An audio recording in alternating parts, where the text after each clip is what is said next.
Bon, commençons déjà par répéter que c'est historique. Je pense qu'il faut bien l'avoir en tête, c'est historique. Alors les chiffres donnent le tournis, il est vrai, qu'on a du mal même à estimer le potentiel de croissance que ça pourrait engendrer. Néanmoins, quand on regarde un petit peu ce qui pourrait se passer, quand on dépense dans l'armement, dans la défense, il y a assez peu de raisons de penser, et là je vais peut-être vous surprendre, que ça va donner plus de gains de croissance, etc. Ouais. Néanmoins, quand on investit dans la défense, on fait travailler aussi d'autres entreprises tout autour. Et on parle beaucoup d'autonomie stratégique. L'autonomie stratégique en Europe, elle passe aussi par la réindustrialisation et le fait de faire travailler des entreprises locales, si je puis dire, ou en tout cas en Europe.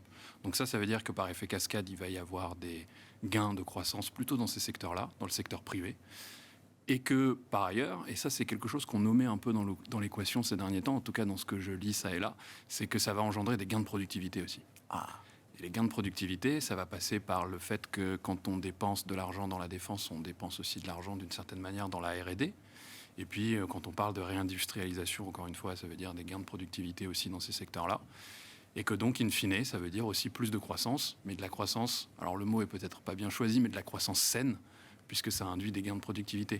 Ouais. Et on n'est pas là sur un choc de demande transitoire ou conjoncturel, on est véritablement sur quelque chose de structurel. C'est pas la croissance feu de paille, quoi. Exactement. C'est pas le plan de relance qui produit des effets très puissants à court terme et qui, derrière, s'essouffle aussi vite. Non, je pense pas. Et puis, par ailleurs, l'Allemagne va faire travailler ses copains dans la zone euro. Donc, ça va aussi avoir des effets cascades sur les autres pays de la zone euro, la France, l'Italie, l'Espagne. Et donc, on peut d'ores et déjà, à mon sens, attendre des points de croissance supplémentaires sur 2025. Pas beaucoup. Et ça va surtout jouer en 2026. Mais à l'équation, et là c'est beaucoup plus difficile à quantifier, on peut aussi rajouter un sentiment d'optimisme retrouvé. Ouais, alors il est déjà là, il est déjà revenu sur la zone euro, et donc attirer des capitaux étrangers, des dépenses d'investissement qui avaient été potentiellement arrêtées ou suspendues ou annulées ou peu importe, qui reviennent dans le jeu, et donc finalement ça fait aussi plus de croissance. Et peut-être un petit peu plus d'inflation, mais comme il y a des gains de productivité, ils pourraient être absorbés par ces gains de productivité.